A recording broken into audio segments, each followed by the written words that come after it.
लाखन निषाद जी हैं और भैया राम खिलावन प्रजापति जी, और हमारे बगल में बैठे हैं मनोज मौर्य जी जो जौनपुर से आए हैं। इलाहाबाद से देखिए दीनानाथ प्रजापति हैं, और ये जंग बहादुर प्रजापति भदोही ज़िले से हैं। मैं राजेश प्रजापति जौनपुर ज़िले से हूँ। आप सभी बड़े बुजुर्गों, माताओं, बहनों, छोटे छोटे नन्हे मुन्ने बच्चों, मैं आप सभी का तहे दिल से आभार व्यक्त करता हूं कि आप लोग अपना समय निकाल करके मेरी बात सुनने यहाँ पधारे हैं, बैठे हैं। क्या इस सरकार से आप लोग खुश हैं? हाँ? तो क्या करना चाहिए? आप लोग क्या कर सकते हैं? इस सरकार से लड़ाई तो लड़ नहीं सकते। हाँ? अगर एक बार और गलती हुई तो क्या होगा अंदाज़ा लगा ही सकते हैं। अब पिछली सरकार जब थी, क्योंकि जब अपने ही बीच का कोई आदमी होगा, देखिए हम लोग पिछड़ी जात से में आते हैं, हाँ? यादव है, पिछड़ी जात में है, विश्वकर्मा है, मौर्य है, निषाद है, पटेल हैं, कुर्मी हैं, मतलब जो जो आप जानते हैं सब लोग हम लोग पिछड़ी में हैं। और पिछड़ी से ही दुश्मनी स्टार्ट हो जाती है सबसे नीचे तबके तक। तो हम लोग नीचे ही हैं, और अगर स्थितियां अगर हम लोग नहीं सुधारेंगे, हमारी सरकारें नहीं सुधारेंगी, बद से बदतर हालात पैदा करेंगी, हमें मजबूर करेंगी, तो हम तो इसी तरह से होते बनते चले जाएंगे। हाँ? तो इस सरकार को बदलने की ज़रूरत है। अगर ये ज़रूरत नहीं होती तो हम क्यों आते? भाई हिस्से की लड़ाई है। हमारा 27% जो हिस्सा पिछड़ी जात के नाम पर सुनिश्चित है संविधान में, तो भाई हम प्रजापति लोग हैं, तो हमारा भी आधा %, 1%, 0.25%, यानी कुछ तो हिस्सा बनता है। अगर सरकार वही दे दे तो हमारा समाज तो हरा भरा हो जाए, खुशहाल हो जाए। मौर्य का भी कुछ हिस्सा होता होगा, उसको भी दे दे। निषाद का हिस्सा है, उसको भी दे दे। यानी 27% जो तय है पिछड़ी जात के नाम पे, तो जिसका जितना बनता है हिस्सेदारी लगा कर आप दे दो भैया, काहे की लड़ाई? भाई पिता लोग क्या करते हैं, जब 2-4 औलादे पैदा होती हैं तो उनको बराबर का हिस्सा अगर दे दिया जाता है तो कहाँ लड़ाई होती है।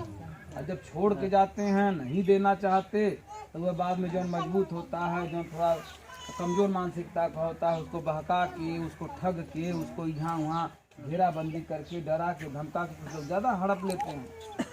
तो ये चीज़ें हैं कि हमारे बच्चों के साथ जो खेल हो रहा है, और तई शांति बनाए रखिए भाई सब लोग। जो खेल हमारे बच्चों के साथ हो रहा है उसका अंदाज़ा हम लोग को नहीं है।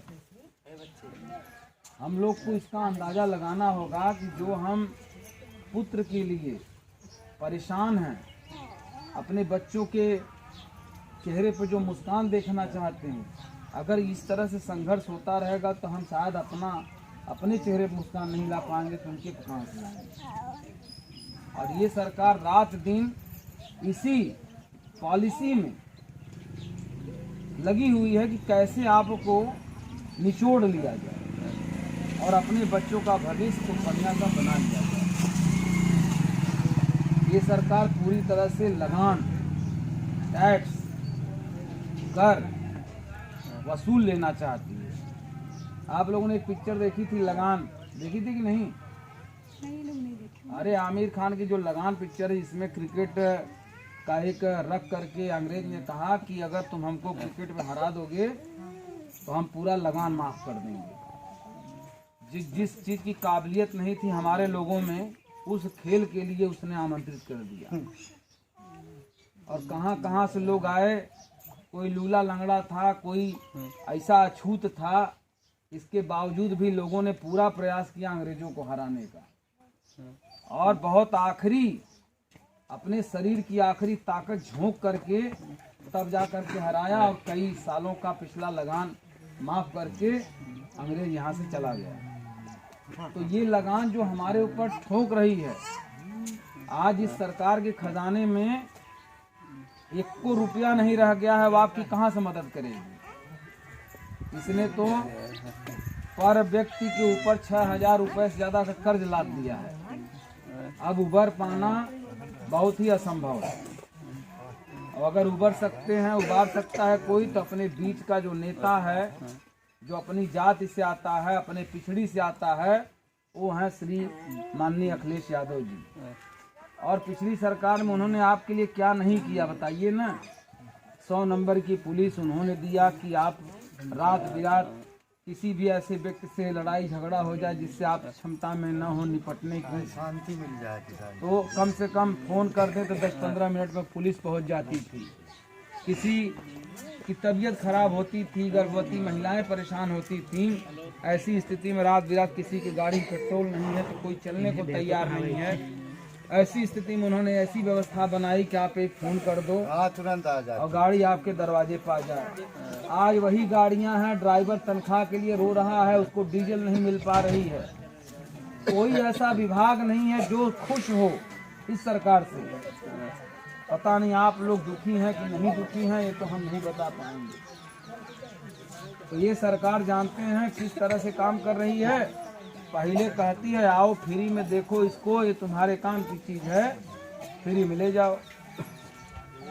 बोलता इतना बढ़िया है कि हमारी माताओं बहनों की आंख खराब होती है, इसलिए गैस हम थोड़ा सस्ते में देंगे, फ्री कनेक्शन देंगे। हैं? फ्री कनेक्शन तो दिया, माता बहनियन हर महीना 20 दिन में आगे चल के मोड़ देंगे। हाँ तो 20 दिन में खत्म कर देते रहे, अखियों बचा लेते रहे।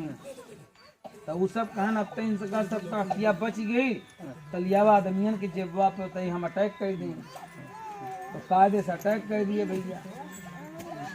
चाची तई सुनबू बात के तब न समझ में आई। यही सरकार जानते हैं किस आधार पे काम कर रही है। एक कहानी सुना रहा हूँ, उसको सुनिए और समझिए। एक राजा सबको बुलाया कि हमारे यहाँ फ्री में दावत है, सब लोग आइए, हमारे बेटे का नामकरण है, 3 दिन का कार्यक्रम है, आइए खूब विधिवत खाना खाइए। तो जनबय करते हैं 10 लोगों को निमंत्रण देंगे तो कै लोग पहुंचेंगे? 20 लोग। हाँ? जब 10 लोग का निमंत्रण होता है तो 4-5 जने ज्यादा ही होंगे, कम ना हो सकते हैं कि 8 जने आन खाए। लेकिन अब कोनो समस्या में बुलालक, हमार मड़ई उठावे के हो या हमार दीवार गिरे वाली हो कि पकड़े के हो या दूसरे हमें मारे वाला है आज, हाँ, तो आप लोग तैयार गया हमार मदद कर दिया, तो क्यों जी नहीं पता नहीं चली। तो राजा ने बुलाया फ्री में जब खाने के लिए, तो पूरा गांव पलट के पहुंचा, ननकन बच्चवन के गोदी ले घेरौले अपन सब चलिए। तो राजा के यहाँ पहुंचने के बाद सबको अच्छा अच्छा आइटम मिला, सब लोग खाए। तो पूछे खाने के बाद कि भैया सोए की व्यवस्था कहाँ? तो राजा ने बता रहे पूरा बिस्तर लगा हुआ है, आप लोग के लिए जाइए सोइए। तो सब लोग भैया गए सोए। सुबह जब सबको नींद खुली तो भाई कल का ठूसे थे, तो पहले तो उसी को निकालने की बात आती है। तो सबको लगी, तो सब कहे भैया कहाँ करें? कहा देखो भैया ये तो फुलवारी है, ये तो यहाँ घास है, अच्छा अच्छा मैदान है, यहाँ अगर आप लोग कुछ कर देंगे, गंदगी लैट्रिन कर देंगे तो अभी आपकी चालान हो जाएगी। तो कहा तब? कहा तो भैया वहाँ चले जाइए, वहाँ देखिए शौचालय बनवाया है राजा ने, वहीं जाके निपट लीजिए। तो सब लोग भागे भागे गए, कुछ लोग तरह समय भैया उनकी चड्डी खराब हो गई। तो वहाँ जब गए तो सैनिकों ने कहा रुको रुको रुको रुको, क्या करना? कहा भैया हम लोग को निपटना है। कहा देखो भाई निपटने का चार्ज 500 रुपया है, सुन रही है कि नहीं? तो सबकी तो भैया हालत खराब हो गई कि अरे बाप रे बाप, खिलाया तो फ्री में और साला इसका चार्ज 500 मांग रहा है। तो जो लोग सक्षम थे वो तो निकाल जेबा में दिए और भागे भैया अंदर, और जिनके पास नहीं था कुछ लोग वहीं कर दिए, चालान हो गई, कोड़ा खाए, जेल गए, कुछ लोग छरदवाई डाक के भागे, किसी खेत में किए। तो आज वही स्थिति हमारी आपकी है। फ्री का कनेक्शन ले लीजिए, ठीक है, फ्री का गैस वो बिजली कनेक्शन ले लीजिए, फ्री का गैस कनेक्शन ले लीजिए, फ्री का 5 किलो राशन ले लीजिए। हैं? अब चपत कहाँ कहाँ लग रही है अंदाजा लगा लीजिए। तो फ्री के चक्कर में 15 लाख का अकाउंट में आएगा, खरबूजे छान के कटने 15 लाख अकाउंट में आएगा। हम लोग इसी चक्कर में फंस गए, समझो बात का। फंसने के बाद हुआ क्या हमारा? भन के वो है कल बात कर लीजिए बाबा। कहाँ भाई आज सुन ला हमार अब बतिया ले थोड़ी देर बाद खूब बतिया भी दिया। कहने का मतलब ये है कि ये सरकार फ्री का लालच दे करके फिर हमसे उसका चौगुना लगान वसूल रही है। तो है और इस लगान को तो हटाने के लिए डॉक्टर भीमराव अंबेडकर ने पहले चूंकि राजतंत्र था, अंग्रेज का शासन था, हमारे लोगों को अंग्रेज चलाते थे, उनकी अदालतें थी, उनकी पुलिस थी। आज हमारी पुलिस, हमारी अदालतें हैं, क्योंकि डॉक्टर भीमराव अंबेडकर ने आपको सरकार बनाने का हक दिया है। और आपकी बदौलत ये आदमी बैठा है जो आप ही का निचोड़ रहा है, आप ही को मुरेर रहा है। तो इसको पलटने की शक्ति डॉक्टर भीमराव अंबेडकर ने आपके एक मत में, एक उंगली की ताकत में दिया है। बस आपको बटन पिछली बार जो दबाया था तो ये हाल हुआ, इस बार कौन सा दबाना है खूब अच्छी तरह सोच लीजिए। मैं सिफारिश नहीं करूंगा क्योंकि ये सिफारिशों का मंच नहीं है। आपकी जैसे पहली स्थिति थी, किसने बनाए रखा था, कैसे खुशहाल थे आप, तो बताइए। कन्या धन दिया उन्होंने, विद्या धन दिया उन्होंने, साइकिल दी, लैपटॉप दिया, आपको क्या चाहिए था? विधवा पेंशन, वृद्धा पेंशन, किसान पेंशन क्या नहीं दिया मान लीजिए। लेकिन ओकरे बाद आप लोग के हुए 15 लाख। सोचू जब आज ये हो, हे हमारे आदमी हो, 15 लाख दिए खाता में तो आई जाए तो हमें गहन में बनवा दिया 4 हाँ? यही हुआ होगा। इसी के लालच में आई कै थान बिका, बना तो एक नहीं लेकिन बिका कै थान, पता है। और अगर यही स्थितियां रहीं तो आने वाले समय में ये जिस तरह से सरकारी संपत्तियां बिक रही हैं, आपका बेटा जब जाएगा बम्बई कमाने, दिल्ली कमाने, गुजरात कमाने, सूरत कमाए, तो वहाँ कंपनी मालिक, वहाँ का पूंजीपति, उद्योगपति कहेगा सुन महीने का 2000 दूंगा, करना हो तो कर, नहीं चलता बंद। तो मरता क्या न करता, यहाँ रहेगा, यहाँ भी नहीं खा पाएगा, वहाँ जाएगा तो कमा नहीं पाएगा। और 3-4 महीने की मजदूरी रोकने के बाद ही 2000 रुपया महीना देना शुरू करेगा, नहीं तो आपका लड़का भाग आएगा। तो भागने नहीं देंगे सर। आज भी बहुत जगह ऐसा होता है, 2 महीने 3 महीने के बाद तनख्वाह देना शुरू करते हैं, भागेंगे। तो ये सारी चीजें हैं, ये आपके हाथ में है। तो बदलिए इस सरकार को, माननीय अखिलेश जी को चुनिए, क्योंकि यही हैं जो आपकी रक्षा कर सकते हैं, आपको बचा सकते हैं, संविधान को बचा सकते हैं। नहीं, संविधान को हटाने के बाद अगर वो 150-200 वर्ष पुराना जब शासन आएगा तो बाबूजी से पूछिए इनके दिल से कितना अपमानित होते थे ये लोग। और आकर न बीवी से कहते थे, न बच्चों से कहते थे। आज बच्चे अपमानित हो रहे हैं स्कूल कॉलेज में, चौराहे पे। केवल दिमाग का पट्टा नहीं खुला क्योंकि मोबाइल हाथ में है। तो इन सब चीज़ों को आप लोग समझिए और साइकिल का बटन दबाइए, माननीय अखिलेश जी को मुख्यमंत्री बनाने का काम कीजिए। तो कितने लोग तैयार हैं माननीय जी को, अखिलेश जी को मुख्यमंत्री बना? दोनों हाथ उठा के समर्थन करें। जे न बना को न उठाओ भाई, जो बना हो फोटो खींचा था अखिलेश भैया देखिए, वीडियो तो आप लोग को जो बताइए और कस के उठावा भाई, सब लगा हाथ उठा का भैया तुम लोग के दूसर चीज के हाथ में का कहीं से धरिया आए उठा लो भैया, हेठिया आए खड़ा हो के बाबू